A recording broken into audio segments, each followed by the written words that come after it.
Bueno, la reforma educacional ha sido, sin lugar a dudas, uno de los grandes temas del actual gobierno, una reforma estructural. Y también ha sido una tarea difícil y que lo que busca obviamente es a largo plazo generar transformaciones profundas en nuestra educación. Queremos conversar respecto a este y otros temas también con el exministro del ramo, Sergio Vitar. Muchas gracias por acompañarnos. Viviana, gracias. Bueno, hablemos un poco obviamente de la reforma educacional. ¿Cuál es la evaluación que hace usted como exministro de todo lo que hemos visto hasta este proceso? Muchos dicen que se han trampado, lo comparan también con lo sucedido con la reforma tributaria, con la dificultad que ha tenido el gobierno de lograr que se apoye este cambio. A ver, si lo miro a distancia, porque para poder juzgar las cosas, este gobierno lleva ¿cuánto? Poco más de 5 meses. 5 meses. Una reforma de esa envergadura, si la vamos a estar analizando por las disputas de 4 o 5 meses, no nos vamos a dar cuenta y vamos a errar el palo. Entonces, si tú tomas más distancia, mi visión clara es que Chile está enrumbado en un cambio educacional indispensable para su futuro. ¿Vamos a verlo todo ahora? ¿Vamos a resolverlo en 6 meses más? No. ¿Vamos a verlo todo en el gobierno de la presidenta Bachelet? No. Pero es la dirección correcta y yo creo que sí lo es en lo siguiente. En la medida en que tengamos una educación sin fines de lucro, norma que fue establecida durante la dictadura, y que tenemos que establecer ahora de otra manera, va al país a ser mejor. ¿Se puede hacer todo esto del sin fin de lucro en 6 meses? No. Entonces, tenemos que ajustar esto del término del lucro a un proceso que tome más tiempo probablemente, que resuelva el problema de la infraestructura, de quién es el dueño, quién no es el dueño. Después vamos viendo el resto de las cosas, pero la orientación es adecuada. ¿Tenemos que ir por el lado de evitar la selección y la segmentación que produce el copago? Sí. ¿Es el tiempo de 6 meses prudente para lograrlo? No, esto va a tomar mucho más tiempo y va a haber que negociar en el Parlamento, pero es una dirección correcta. ¿Qué es lo más importante que viene a mi juicio después? Y que ha habido discusión, creo que todos somos generales después de la batalla, sea a costa de estas observaciones de que se puede haber cambiado el orden.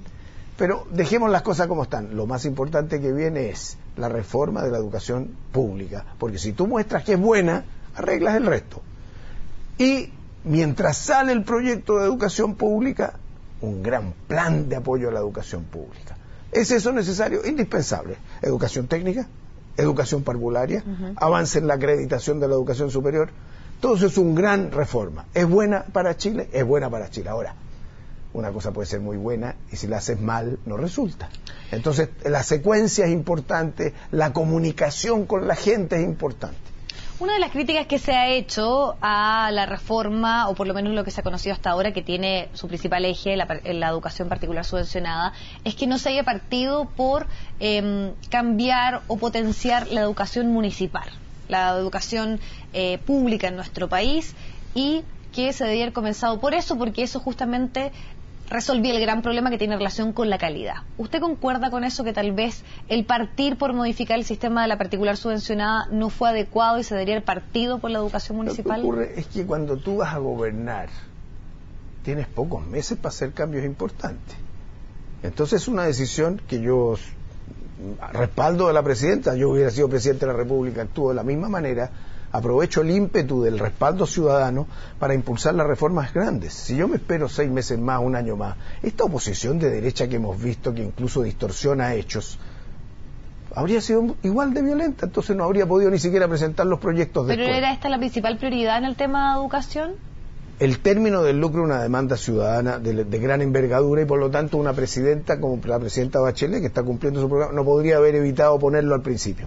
La discusión es: poníamos las dos al mismo tiempo con la educación pública, de manera de que si había algún problema con un estudiante le mostrábamos a los papás que la educación pública está mejorando. Eso es una discusión que está abierta y por eso es lo que acabo de decir. Hay que poner ahora fuerte el énfasis en la educación pública. Ahora, por último, ¿cuánto nos demoramos en el lucro? Viene de los años 80, o sea, llevamos más de 30 años. ¿Se puede desarmar en 1 año o en 2? No. Se produjeron hábitos, el tipo invirtió, esa plata es de la familia, esas cosas hay que tomarlas en cuenta. La particular subvencionada puede estar hay más disciplina y los papás buscan la disciplina, vamos a condenar a los papás, no. O sea, hay cambios culturales que se produjeron en estos 20, 30 años que la reforma que estamos haciendo va a tener que enfrentar. Por eso es una reforma compleja y hay que mirar a largo plazo, no solo al corto.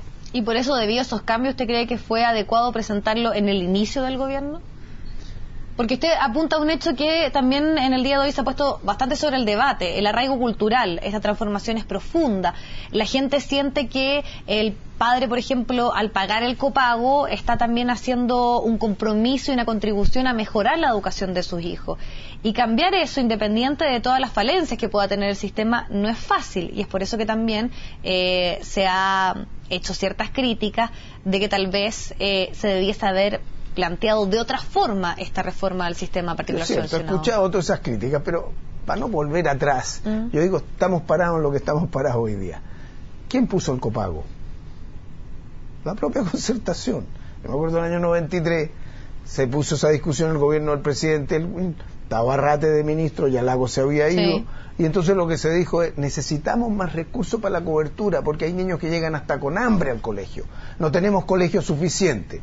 Bueno, unos años después tenemos los recursos del Estado y podemos hacer que entonces ese copago se vaya reduciendo de a poquito y no sea un factor para discriminar a una familia según cuánto pone para que sus hijos puedan convivir. ¿Es mejor eso para Chile? Es mejor para Chile. ¿Cuánto nos demoramos? Entonces, yo creo que aquí no hay que confundir. Tiene que haber un ojo que mire al corto plazo, pero tiene que haber un ojo que mire al largo plazo. Pero usted aborda un punto que también es bien interesante. Muchos en el día de hoy, podríamos decir, tienen poca fe o creen poco en estos cambios por lo mismo, porque finalmente el copago se estableció en la gobiernos de la Concertación. También el tema, por ejemplo, del crédito con aval del Estado. Muchas cosas que hoy son bastante criticados y por los propios sectores de la nueva mayoría, que son quienes más han enarbolado las banderas de decir tenemos que terminar con esto claramente generó segregación, generó una mala educación, no hay ningún estudio que respalde que hoy un colegio municipal sea peor que uno particular subvencionado cuando se hace la medición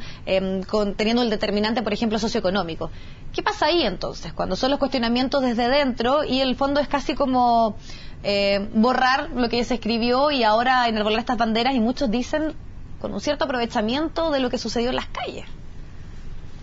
A ver, también hay ahí dos fenómenos. Uno, que el que quiere hacer reformas tiene una tendencia a considerar que lo que hicieron los anteriores no funciona.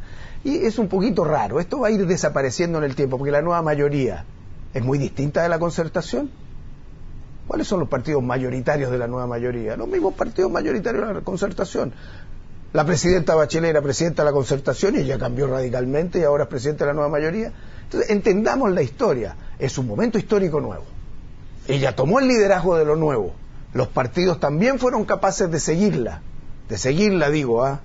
Porque serían bastante más débiles si no es con el apoyo y la fuerza de ella.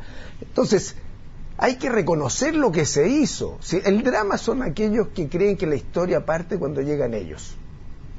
No, hay procesos progresivos de acumulación y también de acostumbramiento. Entonces, por ejemplo, el crédito con aval del Estado, no voy a entrar en esa discusión ahí, pero ha sido una discusión ineficaz, falsa, de cargarle al crédito con aval del Estado, que permitió que entraran 300.000 niños, que si no nos habrían quedado sin educación superior y tener la más alta cobertura de educación superior en América Latina, haberle cargado la morosidad de una serie de otros sistemas que fueron justamente, se intentó resolverlo, y a los pocos meses y años tú lo puedes cambiar de nuevo, si nada es permanente, pero vas dando pasos progresivamente. Entonces, la nueva mayoría tiene este mandato del país, así lo entiende, tiene que empujar. ¿Significa que tú empujes sin corregir?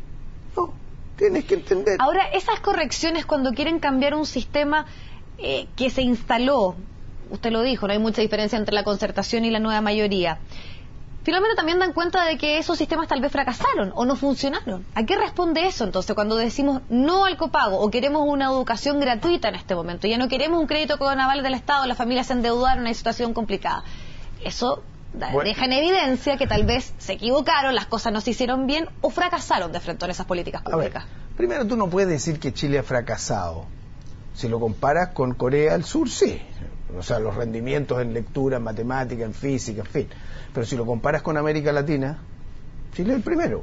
En las mediciones de PISA que hace la OECD, Chile es el primero en todas estas cuestiones. Entonces, fracaso, cobertura de la educación superior, Chile es el primero.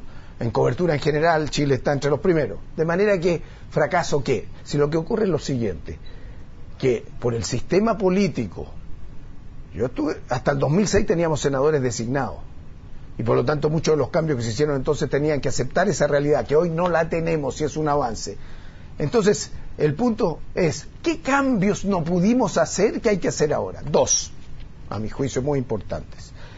El término del lucro, que viene de la dictadura, y el término de la desmunicipalización, que achicó la educación pública, que viene de la dictadura. Entonces la pregunta es, hoy tenemos las condiciones políticas de hacer esos dos cambios. Pues bien, es mejor para Chile hacerlos. ¿Cuánto tiempo tomará? Seamos prácticos y hagámoslo con cuidado. Señor Vitaro, usted dice, claro, están las condiciones políticas para generar estos cambios, pero también, revisando un poco las declaraciones que usted ha entregado, ¿usted defiende la política de los acuerdos o más bien de que haya algo similar a lo que se vio un poco en la reforma tributaria, de conversar con la oposición y avanzar en esa línea? Pero ¿qué pasa en el tema educacional, donde es muy distinto? Porque aquí finalmente es lucro o no lucro, fin o no al copago, fin o no a la selección. O sea, son puntos de vista que tienen poca posibilidad de converger, de tener ciertos encuentros. Distinto a una reforma tributaria, discutir más o menos impuestos, variaciones ahí en ciertos puntos, bien técnicas desde el punto de vista económico, pero aquí más bien estamos hablando de casi concepciones ideológicas respecto a lo que es la educación. Entonces, esto da a entender de que es mucho más difícil llegar a acuerdos. La educación es mucho más difícil que la reforma tributaria. O sea, cuando tú hablas de educación, hablas de la sociedad. Cuando hablas de una reforma de la educación es que quieres cambiar la sociedad. Y entonces toca muchos intereses, y así es. Y por lo tanto no hay que quejarse, hay que saber manejarlo. Ahora, copago. El propio programa de Evelyn Matei contenía el término del copago. Selección. Hay acuerdo de cualquier persona juiciosa de que si yo pongo plata del Estado, con esa plata del Estado no voy a permitir que me estén seleccionando, porque todos los niños los tengo que tratar por igual. Lucro. La presidenta mandó el proyecto el 2006-2007, no pudimos llegar a acuerdo con la derecha. Hoy día están las condiciones para dar ese paso. ¿Significa que los colegios van a cerrar? No, lo que estoy diciendo es que vamos a ver los procedimientos para que esos mismos colegios, no queremos que cierren. Al contrario, lo que queremos es que mejore la calidad de los públicos, y por eso el programa de educación pública. Entonces, estas percepciones ciudadanas se pueden mejorar, pero si lo hacemos con acuerdo, que la gente dice, no, avanzar sin transar, eso es una estupidez. Uno en política, por la naturaleza de la política, existe la negociación y existen los entendimientos. Pero también existe la mayoría, que tiene que ser respetada, cosa que no ocurrió con los tiempos que rigieron el sistema electoral. Y en este caso un puntual, donde, aprovechando también lo que usted está comentando, es difícil los acuerdos, es complejo, porque hay puntos de vista que no se encuentran. ¿Se debe ocupar las nuevas mayorías o también se debe avanzar en acuerdos? Es que si en educación yo consigo una reforma por un voto más que el otro, es probable que esa reforma no dure mucho tiempo. Pero si esa reforma además tiene relación con un compromiso de campaña, una, podríamos decir, bandera de lucha que se enarboló durante la... Bueno, compromiso de campaña también, pero casi la creación de la nueva mayoría tenía este eje de decir, nosotros vamos a cambiar la educación, vamos además a hacer un país mucho más igual, vamos a combatir la segregación justamente a través de la educación. Y estos son nuestros ejes, estos son nuestros énfasis. Entonces, ¿qué pasa ahí? La línea que estamos siguiendo es la correcta. Si yo pienso en mi país y quiero verlo en 20 años más, este nivel de desigualdad, esta situación de la educación no me va a permitir seguir progresando. Pero cuando yo lanzo los proyectos ahora, los que sufren con los proyectos, los que tienen intereses, reaccionan de inmediato. Y los que no saben qué beneficios les van a traer los proyectos, no te apoyan con la misma fuerza. Y entonces las encuestas empiezan a flaquear. Pero hay que tener convicción de que ese es el camino. Ahora, una vez que yo tengo convicción, ¿significa que voy de un golpe liquido todo? No es así. Entonces a eso es lo que voy. No hay que confundir conducción y dirección con negociación en la operación para que resulte lo que yo quiero. La diferencia entre un acuerdo bastardo, que significa que yo cedo lo que quiero a cambio de nada, con un consenso o acuerdo o búsqueda de entendimiento para conseguir apoyo para lo que yo quiero alcanzar, son dos diferencias, son dos situaciones muy distintas. ¿Y está esa posibilidad de la reforma educacional? La reforma tributaria, yo creo que la presidenta dio una orientación correcta. Vamos a sacar, yo espero antes de septiembre, la reforma tributaria, espero, septiembre, octubre, y la reforma del binominal igual. Empezamos el 89 con el binominal. Sí. 25 años, todavía estamos en eso. ¿Qué país está trancado como el chileno en esa materia? Entonces, de nuevo, son cambios importantes. Yo creo que sacamos estos dos, se va a crear una atmósfera mejor. Y los chilenos tenemos que confiar que estamos caminando hacia un país mejor. Y no dejarnos llevar por lo que veo a veces una prensa que lo único que hace es todo el día estar destacando disputas, atacando lo que estamos haciendo de una manera absolutamente desproporcionada, mientras el resto de América Latina nos mira con interés. Estamos haciendo innovaciones importantes. Ahora, otro punto que se ha analizado bastante en todo este tema que tiene relación con la reforma educacional tiene que ver con la figura del ministro Izaguirre. Algunos dicen que no ha sido la adecuada, estos impases, estas salidas un poco de protocolo, estas confusiones. Después vemos a la presidenta apoyándolo. ¿Cuál es su evaluación respecto al rol que ha tenido el ministro Izaguirre en un tema bien complejo, que finalmente estar a la cabeza de esta reforma educacional? Yo a veces me pregunto, ¿y qué otro lo podría haber hecho sin dificultad? Ya me acuerdo en los tiempos cuando discutíamos quién puede ser ministro de Educación, con la efervescencia nacional. O sea, es un país que ha tenido 2-3 años de movilización estudiantil como ningún otro país del mundo, y una discusión nacional que se generó en todos los niveles. Yo me alegro como chileno que un país discuta de educación, mientras lo que veo en el mundo con los califatos, o los problemas de Ucrania, o los problemas del ébola, que están ahí encima, y los mismos países desarrollados, bueno, me da satisfacción de que Chile sea un país que pueda mirar en esa dirección. Entonces, coloquémonos en esa perspectiva. Era muy difícil salir de esto sin rasguños. Entonces, ¿qué es lo que hay que hacer? ¿Confiar solo en un ministro? No, esto va más allá que un ministro. Hay que ponerse detrás. Si hay cosas que no se hicieron perfectamente, hay que mejorarlas. El gobierno le está dando un respaldo. La gente que cree en esta reforma tiene que ayudar a que salga. Y yo espero que en el Parlamento también haya sectores que se den cuenta, que hagamos los ajustes, y que es mucho mejor avanzar. Ya no podemos retroceder. Fíjate tú que si retrocediéramos o nos empantanáramos, Chile va a perder mucho, porque tenemos una educación particular subvencionada que queda en el aire y una pública que queda en el aire. Eso sería un desastre. Entonces usted hace una evaluación positiva de la forma en que el ministro Izaguirre condució esta reforma. Yo creo que él es un hombre inteligente, se la ha jugado, y que otra cosa quiere que diga, es un hombre de la nueva mayoría, es un hombre de mi partido, exacto, es un hombre que tengo aprecio por él, y yo espero que le vaya bien. ¿Y es la figura adecuada para que continúe también? Porque muchos hablan de que sería un error tal vez cambiarlo, dicen que esto obviamente dejaría un poco otro traspié más al gobierno respecto al énfasis y al impulso que él le ha puesto, y otros dicen que debiese cambiarse al ministro de Educación. Yo siempre aprecié mucho el gobierno del presidente Elwin, el primero de la concertación. Hubo bastante estabilidad de los ministros.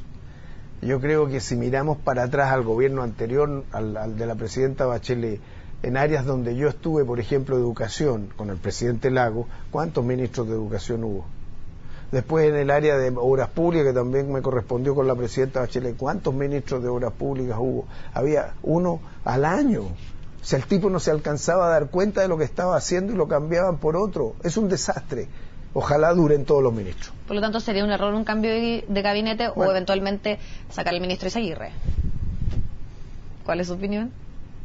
No soy yo el presidente de la República, pero mi opinión es que mientras más puedan irse corrigiendo los detalles que no funcionan y duren, mejor para Chile. Ahora, para avanzar también en otros temas que se han debatido y que están bien relacionados con lo que hablábamos de la reforma educacional, otro tema que ha estado bien puesto sobre la mesa tiene que ver con estas figuras de la concertación que han vuelto a la primera línea. Estoy hablando de Camilo Escalona, de Gutenberg Martínez, de la Democracia Cristiana, y también, por ejemplo, del propio José Miguel Insulza, quien ha dicho que está dispuesto a volver. ¿Por qué vuelven? Pero son buenos amigos míos, no me hagan dar opinión. Pero a ver, ¿por qué no van a volver? ¿Hay espacio para ellos actualmente en la política? Pero yo creo que mientras más gente capaz como ella esté dando opiniones, esté participando, hay jóvenes de primera calidad que están entrando a la vida política. Mientras más capital humano chileno haya en la política, una política seria, mejor para Chile. Por lo tanto, si son personas con capacidad y mañana para estar en política te eligen popularmente si eres candidato, si los partidos los aceptan, bien. Ahora, yo creo que lo que los partidos tienen que hacer hoy día es otra cosa.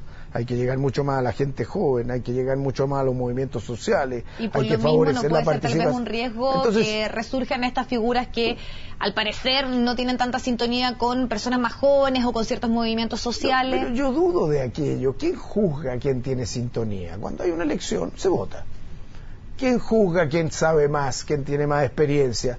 La experiencia en política es muy valiosa. Entonces yo creo que más que hacer un cuestionamiento generacional, hay que buscar acción intergeneracional, que nos colaboremos entre todos, la gente con más experiencia, la gente con menos experiencia, formar líderes jóvenes. Los jóvenes de hoy tienen menos vocación a la política que la que tuvo mi generación, que tuvo que luchar contra una dictadura, y antes de eso tratar de hacer reformas grandes en Chile con Allende, con Frei. ¿Y qué le parece a usted que dos de las principales figuras, para muchos es súper adelantado hablar de candidaturas presidenciales, sobre todo cuando hay 5 meses de instalación del gobierno, pero la última encuesta CEP, que digámoslo no, está generando muchas reacciones políticas, sin duda, que dos de las principales figuras de centro izquierda no pertenezcan a ninguno de los partidos de la nueva mayoría? Estoy hablando de Andrés Velasco y de Marco Enrique Sominami.